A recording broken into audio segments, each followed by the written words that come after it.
you're getting a bit older and you've been in it for a while, it'd be good, to get some people on, like hire some people, some younger guys, and get you off, the physical stuff, because he was just exhausted. Absolutely. And I sort of, in my experience, I thought I could really add value to what you're doing. I thought if I sort of jumped in. Welcome to the Tradies in Business podcast with your hosts Warwick Bidwell and Nicole Cox. Divert your phone and grab a brew as Waz and Nick unpack tips, tales, secrets and stuff-ups from guests both inside and outside your trade, helping educate and inspire you to break the cycle of gut-busting and money stress and create a true trade business. So joining us on the Tradies in Business podcast today is a lady by the name of Verity Hare, and she runs a group called Tradie Wives. Verity, welcome to the show. Thank you for having me. And there's this other person sitting next to me in the studio. I think she calls herself the builder's wife. That'd be me, the other person. Who I can see on the video screen here looking at the back of my head, because we're sort of not sitting at the same level. Is there something in that, Nick? Oh, Waz, be careful now. Really stepping in dangerous territory. It's an now. appropriate episode to be bringing that sort of thing up, though, isn't it?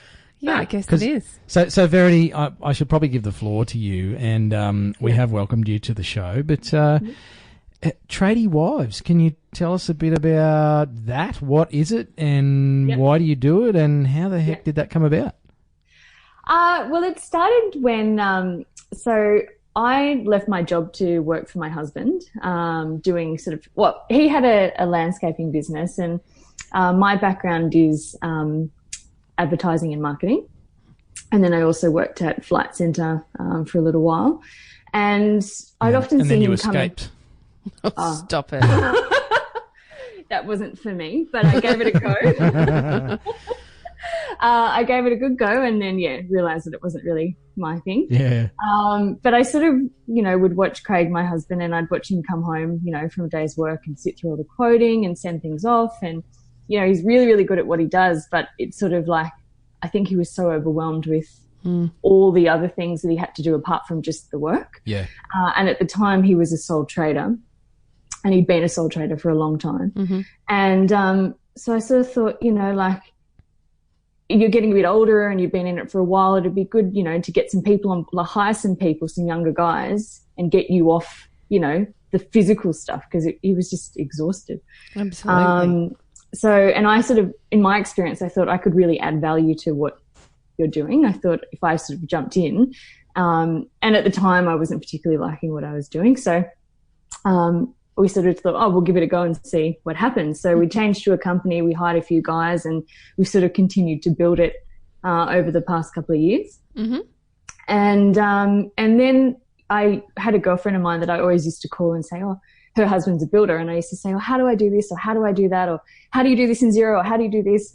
And then she went on to have kids, and she got quite busy, and I thought, I really wish I had people to talk to that, there's always Facebook groups around, but none of them was specific to like women and trade. Yes. So I was in the shower one morning and I thought, I wonder if I started a group, if anyone would join. And I thought, I was so embarrassed. I thought, what a stupid idea is if anyone's going to join it.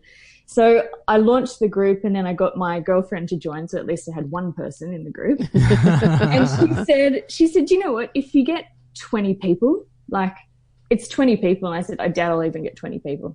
She goes, okay, well, if you get a couple of people, at least you've got a couple of people to bounce ideas around with. Yeah. And I said, yeah, okay. So I started it, and then sort of slowly it started, getting a few people, and people going, this is a good idea. And then it just kind of like, people were just sort of joining. Like I sometimes would wake up in the morning and have like 60 people wanting to join, or, just overnight. And I think, oh gosh, this is really, and the more I watch people having conversations in the group, I thought, I think I've captured something where everybody else is feeling like, just like me, not knowing really how to do things or who to ask for help, or, feeling a bit lonely from coming from full-time work. Yes. Being on your own, it was hard. And so how many members have you got now? I think I think I've got maybe almost at 3,800, I think. Wow. That's amazing. So you've got a few more than 20. A few more than 20, yeah. So that was really good.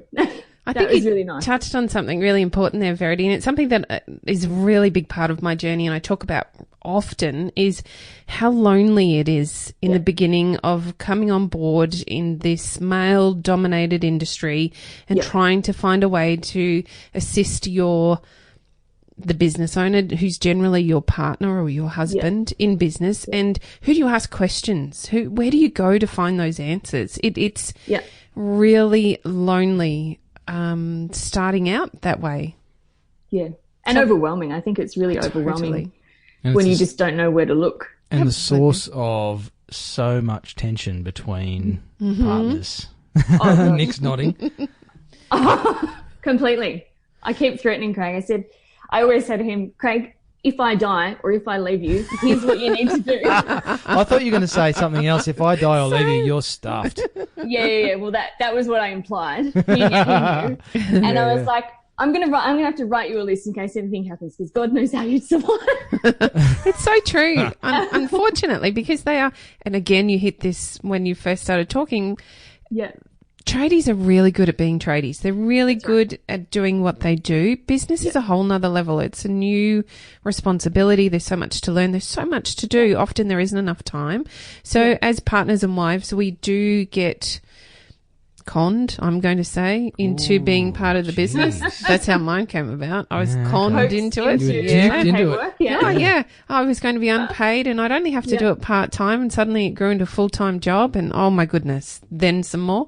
But, you know, there's only so much they can do in a day. That's right. Yeah. So, and I think when they learn their trade, you know, they go to TAFE or whatever, or they learn their trade. But I don't think they're shown how to run a business, you know, like they're taught the trade, but it's like no one tells them, you know, how to run your own business. I don't think so. I don't think they, you know, really cover that much. So, you know, it's pretty overwhelming to do the job. And it's very, very physical, what Craig does. And then to come home and have to think about, you know, all the other things that go along with running a business. So, Verity, 3,800 members and growing. And obviously you're a tradie wife yourself. Yeah. It's a pretty good sample size as far as the stereotypes and the paradigms that we hear about, you know, that tension between the, I guess stereotypically, the husband, the tradie husband and the tradie wife. Yeah. Is that true? Like if you look at that cross section of, that's a good group of women on that's there. right. Is it actually true, or is it just a bit of a thing that we make up because it sounds good to talk about, that whole tradie wife syndrome? I think it is actually a thing. I think it's sort of like, I think a lot of it is, as I said before, going from full-time work to like sort of doing this new role, but no one's telling you how to do the role. You're just sort of making it up as you go along. Yeah. You know, you kind of create your own role, I suppose, within the business. So it's sort of like you're starting something new, but then you're also losing your identity a bit with what you've done in the past, I think. Yep. So that's sort of hard. And then, you know, you've got apart from just the business, you've got all the other things you've got to deal with in relationships and that sort of stuff. So it's like, and then we find it really hard to have our relationship away from business. So it's like, you know, where do you draw the line between work and actually having a relationship with someone? I think it's really difficult to draw that line where, you know, we'll go out for dinner and, you know, Craig and I are both on our phones, like emailing people back, or, you know, Craig's texting people about quoting and like, oh, there's got to come a time where we're like, what are we doing? Like, where are we going? You know, like it's hard to draw that line because you know, you find yourself talking about work all of the time. And I think that's where the tension comes from. You don't have your own time to just enjoy, you know, being a couple. Absolutely. So how have you guys done that? We haven't. We're still learning how to do that, I think. We sort of try, like, you know, we try to, you know, go out for dinner or something and make a point of not, you know, looking at our phones or, you know, going on a holiday. Not we really had the time to do that for a long time. Hope to maybe next year. But holidays are always our thing to sort of just get away and, you know. But then the thing is, when you're on holidays, you feel so relaxed that all these ideas come to you and you're just like, oh, you know, where do you stop? Yeah, that's right. So, but, you know, it's just sort of, you just get into your groove after a while and, you know, sometimes things don't bother you anymore and you sort of work it out and just keep going and it just sort of works. Yep. Because I've been working with tradies for a while and I know Nick has as well. And it is a big challenge is how to do this thing of working together in business, especially in a trade business where, you know, love my tradie clients and, you know, some of my best mates are tradies, but honestly, they're not that great at the softer stuff, you know, the communication and the openness and the understanding and some of those things. And not that I'm trying to get blokes to change. I mean, I've probably been through a bit of stuff where I've learned some about myself and learned how to modify some of those things a little. But I'm going to ask a question here eventually. But I suppose, you know, you've seen a lot of people in the group. Is there anybody out there actually doing it? You know, are they like, oh yeah, we do this and it works absolutely brilliantly and everything's perfect? You know, does that exist? I don't think so, really. I think a lot of the people that I read, you know, like I see things on the group, a lot of them are in the same boat and, you know, they say the same thing. They try and go for dinner and make a point of not looking at their phones, or they try and, you know, go away for the weekend and make a point of not talking about work. But I think it comes up no matter what. Like, I think that you can make a point and you can try and separate it. But when you're in, you know, you're working together and you know, it's being your own business, obviously, you just sort of, you get out as much as you put into it. So you feel like you just always want to, you know, you make it better and grow it and have better ideas. And I think with that comes, you know, trying to find a way to get some sort of balance. So eventually we'd like to, you know, get a couple of people, more people working with us and sort of get Craig to step away a bit more. I think he has a lot of like trouble letting go. I think he can't leave it with other people. Like, he just always feels like he has to oversee everything. So I think it makes him nervous when he's not, you know, he wants everything to be done, you know, like the way that he would do it. So I think once he steps away a bit, and I think with everybody, once, you know, if they can get to a point where you can step back a little bit from the business, I think that would make it a little bit easier. I agree. It's not an easy thing to do. It's a learned behaviour, and it takes a long time to learn that behaviour, but the benefits are there, of course. Yeah. So with the group then, what are some of the other conversations that you're seeing in there? And I suppose, what's your role? I mean, are you there to give advice to people, or just, you know, sit by and watch as a voyeur, or just watch them all? It started with, you know, as soon as anyone ever asks a question, it's really great because everybody jumps on and will give their advice, or, you know, what they've done in the past if it's happened to them, which is really nice. But I've sort of got to a point now where and this is how it started. So from the group, I've now created a website, which is like a directory style sort of website. And so I was sort of, you know, I sort of felt a responsibility to direct people to somewhere that, you know, they could be getting the right advice. Because, you know, you see where people have the best of intentions and they try and help, it's not always the right advice. Yep. So I really wanted to have a place, and I had a lot of interest from businesses contacting me saying, oh, you know, we really would like to get involved and we really sort of, you know, want to advertise to your group. And I thought, I don't really know how to do it. So I sort of came up with directory style, so that when people are asking, you know, questions, and a lot of them are common questions, they come up over and over again, that I can direct them somewhere where I know that they're getting the correct advice. Yeah, cool. Which I think is really important, because you don't want them to sort of keep going around in circles and not getting anywhere. That's right. It's a hard balance, I think, between allowing the conversations to remain organic and people to share their experiences, and having somewhere that you can refer them to that has that expert advice that they need. So for me, the website's a real natural progression. That means that the group still remains an authentic place to have a conversation with another tradie wife who understands the struggles.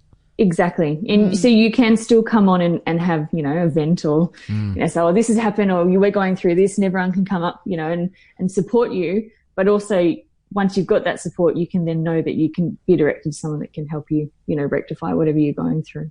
Yeah. I think some of the favourite conversations I've noticed in the group are those of support, of, you know, that we'll have a vent, because, you know, being a tradie wife is not the easiest thing in the world.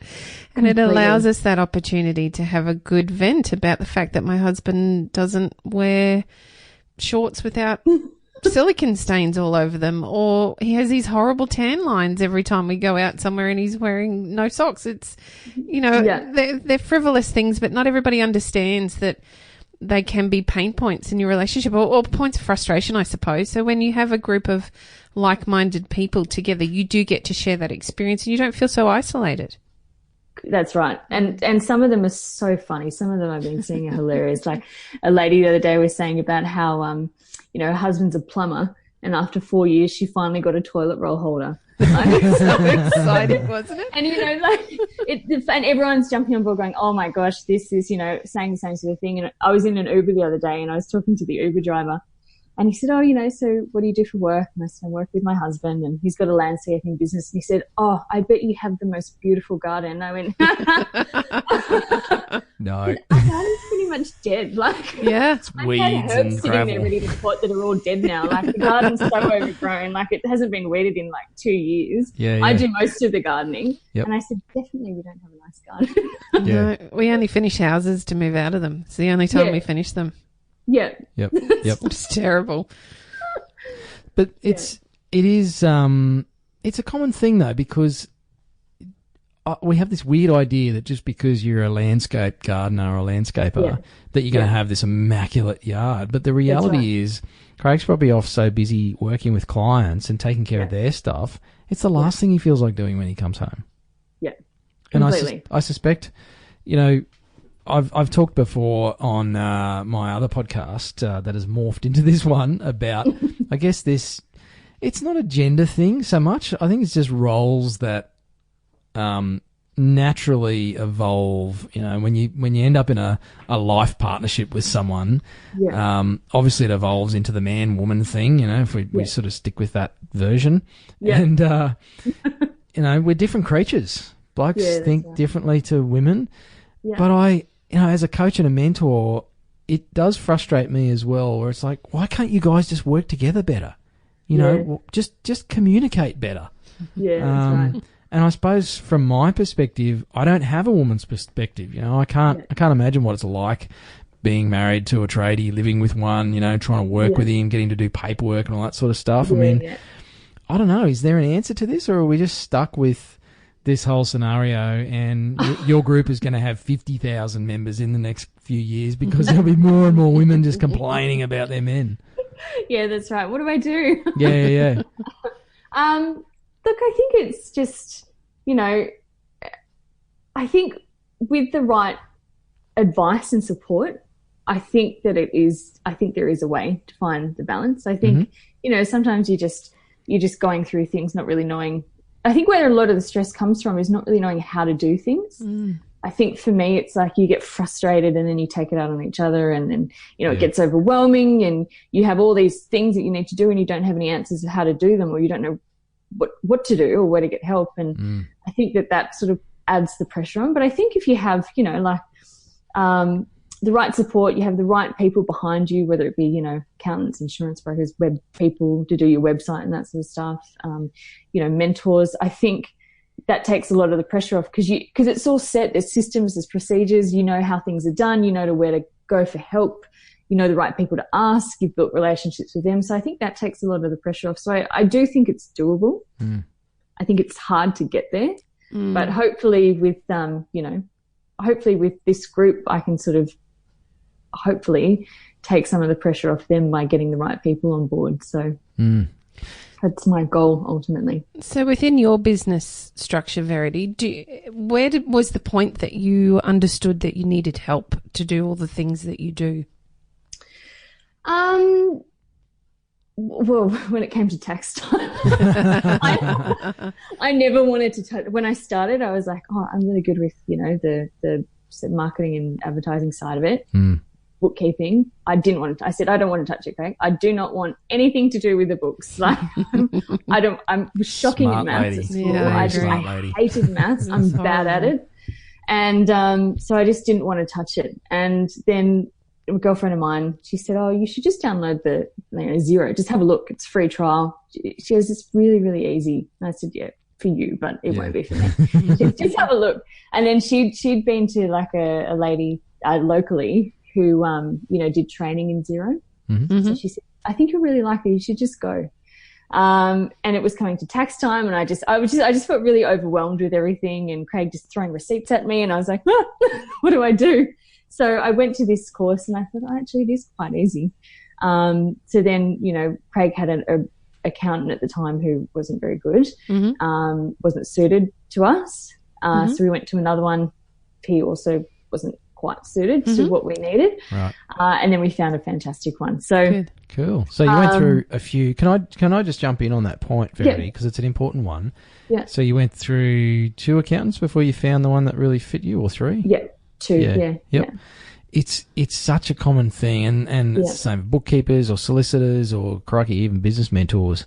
There's only one podcast you should listen to, and that's the Tradies in Business. That's right. But so often people have a bad experience with their accountant, but they won't move, or they're not happy with their bookkeeper, or they just feel like maybe it's not right, and they don't change. And I think the men, and I'm going to drop us in this, are probably the worst with that. Yeah. Is we won't make that change. Yeah. Do you find that flows into other areas within the business? Like just not being willing to change. You get set in your ways. Yep. I think. Yeah, you do. You do. Often I say to Craig, I think this is a better way to do it. We should do it this way. And he goes, And he does it. Like, for him, moving over from using Excel for his quoting and invoicing, to going into Xero was the biggest, even now he still does it in Excel, and I just transfer it over. But so you just fix it after he makes a meal. Yeah, I do. Yeah, I let him do it in this. It's easier for me to just put it in Xero. So yeah, he doesn't Craig doesn't even use Facebook. He has no idea. He hates Facebook. He doesn't want to be on it. He goes on it sometimes and goes, yeah. He just really doesn't, like all that sort of social media stuff. And okay. And yeah, so he's sort of he's quite set in his ways. So I just sort of let him do whatever, just let him do it. He's just I let him go for it. Just let him do it, and then I just do it my way. So he just does it, and then I just transfer it to my way of doing it. But some of the things that, I say, it would be so much easier if we did this, or, perhaps we could send the quote this way. Go, yeah. Yeah, right. Yeah, he's very set in his ways. Okay. Do you think that's the point at which playing to your strengths and weaknesses really comes in business? I know from my own experience, my own husband wasn't great at a lot of the things that you've just touched on. So they were where I started to flex my muscle in the business and have a real control point, I suppose, for the business, because and something that I see often in the group is that as the tradie wives or the tradie partners, we don't value our role in the business, and yet it's as important as the tradie themselves. So for me, it was about finding a part in the business that I could flex my muscle or feel like I had that control over. Have you found the same, Verity? Yeah. Definitely. Well, obviously, as I said before, definitely the social media side of things. I think that's sort of, because I really enjoy being on social media. I'm always on it. And I really enjoy it, and Craig doesn't like it at all. But a lot of work he's had has come from social media. So the Facebook ads that we run and that sort of stuff. Mm-hmm. And it's funny because sometimes he comes home and he goes, this person called me today. I'm going to do this quote. And I said, oh yeah, what was that on High Pages, or how did you? And he said, oh no, they saw something on the internet or something. And I was like, just on the internet. Really? Yeah. Oh, I don't know. They saw a deck we did on our whatever it's called, Instagram. And I was like, yes, Instagram. And and I said, oh really? So you think I'm doing a good job? Then he goes, I said, I think I deserve a pay rise, Craig. And he goes, yeah, well, we'll see. Yeah. double nothing is nothing. Maybe. Something. Yeah. Something's better than nothing. But I think that you do play to your strengths, and there are some points that that you are, you can take over to take the pressure off them. Yeah, absolutely. Yep. Yeah. So how long have you had the group running now? Since April. Wow. That's grown very quickly. Yeah. I'm curious to know, have you seen some, I don't like the term success stories, but have you seen some evolving developments with some of the members where they've, I don't know, brought an issue to the table and got some support and gone and made some changes and actually had a positive outcome there? Yeah.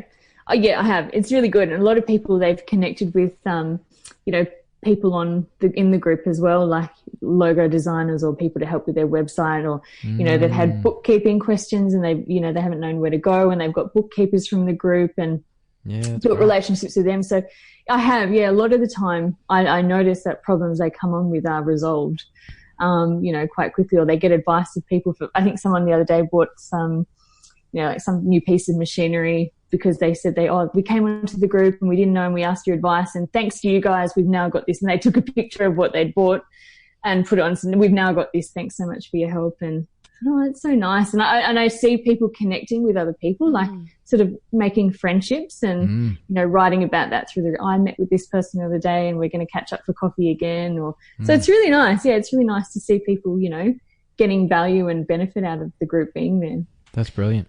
On that point of value, I think your group's the most positive group that I have had anything to do with. How do you keep it such a positive space for the women to be in?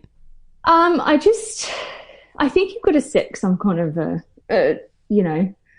like a standard. I think there has been some issues that I've dealt with as it's gone along. Like if people have a difference of opinion, you're always going to get that, no matter where you are in life. Difference of opinion, and then people take it the wrong way, and they start messaging me going, this person said, and I sort of just, I just keep it as neutral as I can. I said, you've got the rules there. If you're ever confused, or if you ever don't know what you should be writing, just have a look at the rules, and if they keep with them, keep going. Sometimes I turn off commenting and things like that, but I think everyone pretty much, I think it's, everyone's in the same boat, so they really, they really understand where the other person's coming from as well. So I think that there's sort of like this friendship created because everyone's feeling the same, and there's no reason to be nasty or I agree. There's no stupid questions. No. We've all been there, so I think everyone just sort of knows now that and I think because I'm still approving all the posts and everything, so which is it does take a lot of time, but I just want to make sure that it's staying positive and relevant as well, which I think helps. I'm intrigued to know how long it takes you in a day to moderate. Takes a little while. I can imagine. It takes some time, but you sort of just got to you just kind of I just do it as I go. Like I just sort of scan things, and I just and then at the end of the day I probably sit down for about an hour with a glass of wine at night, and I just sort of make sure everyone's posts are being responded to and everything. So I sort of just fit it into what I'm doing as I go. Fair enough. I went and saw Gary Vaynerchuk a couple of weeks ago live in Brisbane. And for any listeners that don't know who Gary V is, or Gary Vaynerchuk, go look him up. Gary V, Ask Gary V is one of his big platforms where you can ask him all sorts of business questions. But he said that he personally replies to all comments and messages on his Instagram. And I don't know. I can't get my head around that. Like he's got 4.1 million followers or something on Instagram. Wow. I know not all of them comment, but do you reply to everything on there or comment on everything, or do you have a bit of a policy where you have to just like focus on the impactful few or something? I always make sure I comment on new people. Like, if I see people that comment, quite frequently, obviously, like I've already made sort of a connection with them. Yep. So I don't feel the need to when they're posting quite regularly. But if I see somebody post for the first time, or someone new that's just joined that's posted, then definitely I'll make contact with them just, to welcome them to the group and, make sure that they know that they're, welcome. And Yeah. So what, if you weren't doing this, what would you be doing, Verity? Oh, I don't even know anymore. Craig says to me sometimes, he goes, hey, remember when you used to work for Evolution, which is his business? I don't really see much of that going on these days. Don't worry, Craig, I've got it all under control. Yeah. You just keep answering the phone for those leads coming in from Instagram. Yeah, that's right. Exactly. Don't forget about me. Yeah. But yeah, look, if I wasn't doing all of this, I really don't know. I think I'd probably go back into a hospitality role again, or yeah, right. Yeah, I don't hear too many people say they'd like to go back to hospitality. I I'm still in it. I actually still work on the weekends at a local cafe, and then a Friday night down at a local restaurant as well. Wow. Because I've worked for them in the past, and now we've sort of become friends. So I sort of do it just to help them out. Yeah. But I enjoy it as well because it gets me, as soon as I get to work on a Saturday morning, everyone talk to me. Yeah. I've been on my own all week. Everyone, Been staring at a screen. Yeah. Yeah. So I enjoy, That's another big void that the group fills, because it's not something we talk about a lot, but conversation I've had with my husband a lot is he gets to go off to work and the clients are happy with the job generally, sometimes not, but most of the time, at the end of the day, you can see what he's done in the day, and there's some praise from somebody on site or opportunity to have conversations on site, whereas what we do all day is just reduce one pile of paper from one side of the desk to the other, seemingly. That's a pretty dim view of a tradie wife. Well, yeah, it is probably not as positive as it should be, but the truth is that's what it feels like day after day. It's just this monotonous, ongoing pile of paperwork that needs to be shuffled around in one form or another, and that's not necessarily exactly all we do. Obviously, there's a lot more than that, but it can be quite an isolating job, and I find that's where the group really feels a big void, is there is this wealth of other women who are happy to share their experiences and talk and just have a chat, catch up, make us feel less lonely. That's right. Yeah, exactly. Yeah, it's really nice. And it's a really, like you were saying, a positive place to be, and, I think it picks you up when you're feeling a bit down, a bit isolated. Definitely. Yeah. It leads me to a question then, as the man in the studio here. How can us blokes do a better job? Like, for the tradie men listening, the husbands, the partners, whatever, how can we do a better job of working with our wives? Be open to change, like we were just talking about before. And I said to Craig, it would really help if, like, you just got the Xero app and as you went, just took pictures of receipts and uploaded them rather than just throw them on the desk at the end of the day, like in a big heap. That would help. And I think it's just, and I think obviously being on the job is pretty overwhelming. So I totally understand. Like it's hard to then come and think about, doing new things but I think. Yeah, just it's hard being more organised. More organised, just sort of, having your own sort of, procedures and way of doing things and knowing, okay, I've got to upload these receipts into Xero, I've got to do this. Just, nothing big, just minor changes would be helpful. I'm going to jump in and say communication's a big one. I think most tradies are taught to work on their own and be independent, and therefore communicating with us wives is often the last thing on the list. And, we used to open our home as a display home, as a renovated display home, and I would often hear Adam bustling somebody in the door because somebody's coming to look at the house. So, the communication really goes out the window at points. So if they could just communicate a little bit more, the house would be clean when those people arrive. Yeah, that's right. Communication is a big thing. And and I think as well, like, we talk about all this sort of tradie mental health stuff as well. I know that Craig is he's very, if he's stressed about something, he won't tell me. He'll just sort of stew on it. Like he'll be so worried about something or dealing with a client or something that's happened that he just sort of tries to work it out by himself where, and then I can see him sort of get so worked up about something. And I think if you just, let, someone help you or just talked about it and know that someone's been in the same situation as you, I think it would make it so much easier. And the other day I was saying to him, I said, I've sort of, with this group been out of my comfort zone a bit, like doing things like podcasts and meeting, a lot of people want to catch up, which is great, but I get really nervous. And I said to him, I feel like I've been nervous for about 2 months straight now. And he goes, oh, well, how do you think I feel? Like I've been nervous for about 15 years of my life. And I said, why? I said, do you still get nervous doing quotes? He goes, no, not quotes. Like just chasing people for money makes me feel really nervous. Of course. Said, wow, you've never it was just funny how it came out. And I said, I didn't even realize you got nervous. And he goes, I hate asking people for money. Even when I've done the work, I hate, chasing them for money. It makes me really uncomfortable. That is one of the most persistent issues that I see with tradies and tradie men especially. And I've literally had 2 conversations in the last 24 hours with clients of mine about going and getting the money that's theirs. Yeah. It's crazy. You know, they've done the work, they've supplied the materials. In some cases, they've issued an invoice, but in other instances, they haven't even raised an invoice because they just feel bad. Feel nervous, And, they don't want to confront someone. It's like, oh, you know, I don't want to jeopardize the relationship or whatever. It's like, dude, it's your money. Yeah, that's right. You've done the work. And I see it over and over and over again. I mean, what do you think's going on there, Verity? I think it's a natural thing as well. I think anyone that, you know, with people that owe them money, even not just for men, women as well, I think you get uncomfortable. You feel like, oh, I don't want to, you know, like make the other person feel uncomfortable as well. When it's, you know, you're owed the money, I think it's a really funny thing. Yeah. You don't, I don't know. You just don't want to feel like you're hassling them or, like you said, you don't want to jeopardize the relationship with them.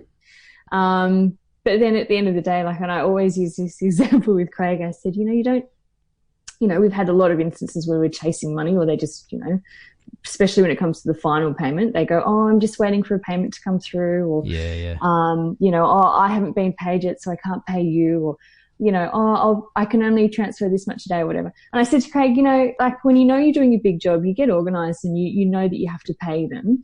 And I said, you know, you go to Woolworths, you get a trolley full of shopping, you come out through the checkout and you don't say to them, oh, I'm just waiting for some money to come through and then I'll pay you for these groceries. I said, because you'd be arrested or you'd be made to put them back. I said, so why is it different in it particularly? I know it happens so much in trade where people just don't pay. They don't want it, especially the final payment. I find they just, they keep making up excuses as to why they, you know, they can't pay you for a while. So it is I think it's a really common thing and I think it's a really awkward thing to, you know, and I think it puts a lot of pressure on you as well when you're dealing with everything else that goes along with a business to then have to worry about, you know, chasing someone for money. It's hard. Absolutely. It's something I would love to see change in the industry, the trade industries. And I'll probably get some hate mail over this. But the reality is, tradies have trained people to do that. You know, as business owners, we've trained customers that it's okay to do that because we've allowed it to happen as a collective whole. And it's tough to be an individual in that group and go, but I didn't do that. And it's like, but you're part of that industry and you continue to allow it, and therefore consumers continue to think that that's either okay or expected or that's just how it is. You know, it's like some of the other issues on site and those sorts of things with language and violence and bullying and you know, it's like when we accept those things or just allow them to happen, we actually inadvertently promote it and you know, continue to give that life. So and it becomes a standard, doesn't it? So just send your hate mail to Nicole at Tradies in the Business. Why do I get the hate mail? Well, because you're a better communicator. You're a woman. Now you're getting dangerous. Where are those boxing gloves? So, Verity, if there was, I guess it's almost like you speak on behalf of nearly 4,000 tradie wives, right? You're like the spokesperson for this massive group of tradie wives. What would you say tradie wives wished tradies did? You know, what's like 2 or 3 things that you just wished that every tradie was doing? I know you talked before about being more organised and those sorts of things, but you would have seen such a cross-section of complaints and comments and inspirational stories and everything. What do we need to do? I think and we don't have kids yet, so I can't really comment on that. But a lot of the people say that they wish that they helped more with the kids, particularly. They've sort of you know, the tradie wife is there doing all the paperwork and sort of running the house and the washing and cleaning, dropping the kids here, there and everywhere. And the tradies are very exhausted, obviously, at the end of the day. So they feel like they don't, you know, I think they don't perhaps help as much as what the wife wishes that they did. So I think sort of, like in terms of communication, like sort of being there a bit more, you know, obviously understanding how hard it is for the wife to take all this on, not knowing what she's doing and just sort of feeling a way through it. Absolutely. And it's very stressful to sort of create a role for yourself and know what you should be doing or how you should be doing it. And then on top of that, you've got, you know, the kids and everything else. I think being more understanding with what we do and how it does play quite an important role, you know, in the business, and maybe appreciating that a little bit more might be one. I think that should be top of the list. Showing appreciation. And yeah, I think that's, you know, I'm trying to think what else I've seen in the group. I need a third one because 3 is always a better list of things. If you're a plumber, to put in, if you're a landscaper, have a nice garden. Finish what you start. Ah, nice, nice packaging. You're in marketing, aren't you? It's my new campaign. Finish what you start. That's always a good one. We did a renovation. We bought a house a little while ago, an investment property, and Craig said, "Oh, this is just going to be a quick 2-week reno." Oh, and there's the big sign. I said, a 2-week reno. I said, it's full of asbestos for one. How is this going to be a 2-week reno? You just sheet over the top of it. It's fine. Trust me. Yeah, that's right. just trust me. And I go, yeah, okay. Because we haven't really budgeted for this. So, like, you know, I don't know where we're going to be finding this money from. Anyway, so it went on for 14 months. Nice. Yep, it's a common tale. Yeah. So, common tale. So what's the future for Tradie Wives? What's your vision? Well, I think firstly is sort of getting this sort of directory, you know, pumped up, getting some really great people on the directory so that, you know, we have, like, you know, quite a range that people can be directed to when they're asking for advice. The next thing is probably going to be some sort of, you know, networking and training events, probably next year. A lot of things have come up in the group of people not knowing, you know, things like, you know, how to use Xero or Mild or whatever they're using, how to do things like social media, how to, you know, have your Instagram and Facebook running properly, what platforms in social media you should be using, how to do ads, that sort of thing. So I think we're sort of going to look at doing some training events, you know, getting people out, you know, to do, you know, talks on, you know, how to do whatever it may be that they're, you know, wanting, and just getting people there to sort of network and meet each other and then sort of learn together as well. I think that's sort of what the next thing will be. Awesome. And then eventually, hopefully, it can just be like a go-to place for, you know, people who, like me in the beginning, had no idea what they were doing and can just jump onto a group and get it all sorted out. So I feel like they're not, you know, wading through the dark, not knowing what they're doing. I think your group's already there, Verity. I asked a question yesterday to find something in particular I needed and had an influx of new businesses that I hadn't experienced before. So I do think it's actually there. I think you're this is going to snowball over and over for you.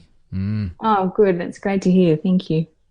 So if someone's listening to this, and blokes, I think you're probably out on this one unless you can sort of come up with a pseudonym. You know, I'd have to be Warwickina or something like that. Warwickina. You're going to look great in the skirt, Oz. It's not the first time I've dressed in drag. I did a CrossFit competition recently dressed as a female CrossFitter and one of the crew actually posted a pic of the back of me wearing like a chick's crop top and a wig and put it in her like chick's CrossFitting group or something. And one of the comments came back and said, "Oh my gosh, who is that woman? She's got an amazing back." And I didn't quite know how to take that. Team, I'm going to get that photo. We are going to find that photo. We are going to out on that photo. So unless you can dress in drag and be mistaken for a female CrossFitter, it's probably for women. But if Tradie Wives want to find out more about your group and your website, Verity, what's the best place to do that? You can definitely you know, have a look at the group. And the website is just www.tradiewives.com.au. And there's a link to the group, so you can go onto the website and you can join the group as well through there. Awesome. So we welcome all the new Tradie Wives as well, because it's a really great place to be, and I hope that people, you know, out there that are feeling a bit stuck and alone can come on and meet some, you know, like-minded people. And your other social handles, I'm guessing you're on Instagram by the sounds of things. Yeah, we are. Yeah.